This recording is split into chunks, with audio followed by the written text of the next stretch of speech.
Le Tanya de Shabbat, donc on était Vav Iyar. On est rentré dans le Nimshal. On avait donné un mashal vendredi. On avait dit que quand on fait du chesed à quelqu'un, il nous rend par de l'amour. On avait donné l'exemple du roi. Si un roi fait du kirouv, fait du chesed à une personne du peuple, par exemple un paysan, et il l'amène jusqu'à dans son palais, même dans son appartement particulier, il lui fait toutes sortes de chesed, et bien à ce moment-là, ce paysan, même s'il n'a aucun sentiment, il a un cœur de pierre, eh bien va se réveiller des sentiments pour le roi. Eh bien ici, dans le Tanya de Shabbat, le Noazaken nous dit, à plus forte raison, si l'on peut dire, et sans aucune commune mesure, puisque on ne peut pas comparer un roi Bassar Vadam avec Akadosh Baruch Hu. Même si ce roi, c'est le roi de pas simplement une province ou un pays, même s'il dominait toute l'humanité en entier, ça ne serait pas comparable avec Hachem. Pourquoi? Parce que la différence, c'est qu'un roi, lui, c'est une question d'évolution par rapport à nous.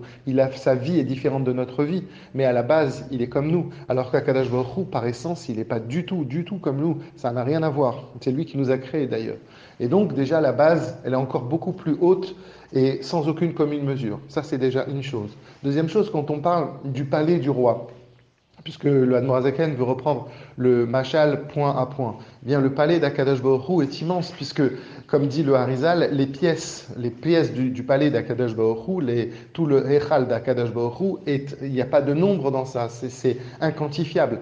Pourquoi? Parce que justement, Akadosh Baruch Hu est tellement haut. Quand on parle de palais ou de pièces pour Hachem, ça veut dire de moyens d'accéder à un niveau où on est plus proche, entre guillemets, d'Akadosh Baruch Hu. Donc même les pièces du palais pour Akadosh Baruch Hu, sans aucune commune mesure avec les pièces d'un palais d'un roi. Et même les ministres que le roi a sont aucun rapport, puisque les ministres d'Akadosh Baruch Hu, c'est si l'on peut dire les malachim, les anges qu'Akadosh Baruch Hu a créés. Et même dans ça, on voit qu'il n'y a même pas de...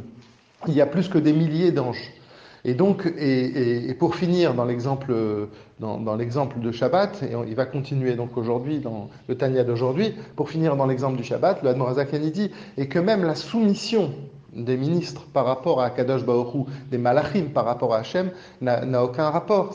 Même si on peut dire qu'un ministre il est soumis à un roi normal, mais pour Hachem, les ministres c'est exactement la soumission, c'est comme on avait expliqué dans le Père Ekraf, quelque chose d'assez puissant, c'est comme la parole avant qu'elle sorte avant qu'elle sorte bien évidemment de notre gorge, mais même avant même qu'elle soit dans les sentiments du cœur. La soumission d'un malach pour Hachem, elle est exactement comme la parole, quand elle est enfouie, encore elle n'est pas sortie, elle est enfouie au plus profond de nous-mêmes. Donc elle fait un avec Akadosh Baruch Hu.